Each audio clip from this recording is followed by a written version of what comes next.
Hi everyone, I'm really excited about this project. We've had so many members, it's going to be a really useful resource for everyone. Just going to give you a quick summary of how I use a system at our school for using the Personalised Learning Library, and hopefully that helps some of you, gives you some ideas, and I would love for you to share with me how you're using these types of resources and creating personalised learning systems at your school so that we can all learn from each other. So we started with literacy as an assessment screener process, and we'll move into further assessments as needed once we've worked out how to streamline the process. Here we have the assessment package that our team developed. So we have a front page that just has the concerns and then the types of tests that are in the package. Further down, before each package, I just wrote the purpose, the summary of that test, target student age, how to implement it, and the duration and frequency. And then you can see it's 74 pages. Now that is usually implemented by myself. However, because of those summaries, you can upskill teachers to do those as well. We go back here. Once that has been administered and we find out the specific area that we're targeting, we then go here to a literacy assessment checklist.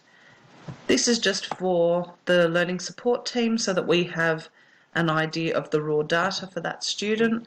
This raw data is then moved into another document for the teacher. So here's the assessment data that I just moved for someone. This is an example copy.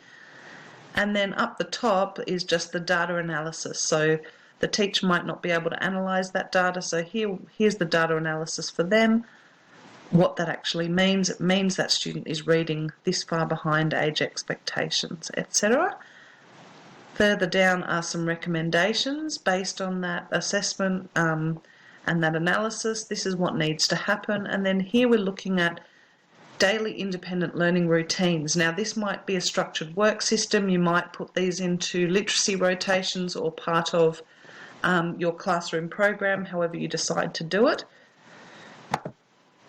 And this is at this point where we've moved from the teacher copy of that, we go into the resource list, which is our library, and we say, okay, we did, for example, in that situation, the phonological awareness diagnostic, and I'm just going to look at this particular library here, and here are the resources that are aligned with that diagnostic tool. And I might say, okay, that student had an issue with rhyme, so I'm just going to pull this section out here, and I'm going to put it straight into one of these. Here, this is the master one. I'll just put it straight into here so that it would say rhyme here, and then it would have all the rhyme that's listed here, all the different ones that I can click on and get later on. We were printing them for teachers, but we found it was very paper heavy, so instead we've just made this into one column instead of two. So here is an example of what a teacher would get. They would get that original page of the data analysis and recommendations, followed by, and that would also be linked in here, followed by some professional learning in those specific areas with some evidence-based learning and research.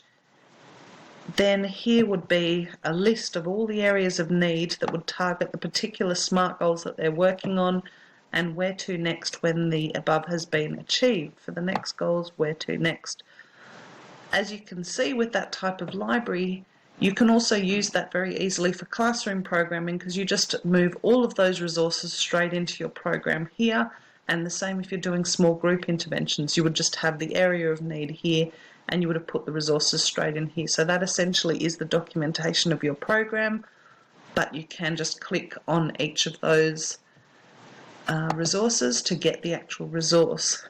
Then we'd work with teachers to put them into their individual learning plan. So for example here, by week 10, just say this was a reading one here, by week 10 term 3 Bob will be able to we'll say we were doing rhyme before read 3 rhyme words, or here articulate 3 rhyme words.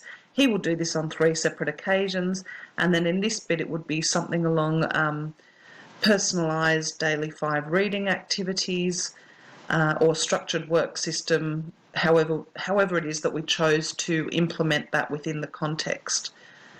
And another way that we might do it instead of independent learning plan is just one target SMART goal for a student if they weren't needing a full ILP. But again, as I said, you can actually do it for whole classroom programming or for program interventions. So I look forward to hearing what your ideas are and seeing how these sorts of processes can be used at your school, what you're doing now, and how this library could really take off, and how you think any ideas that you have for the future.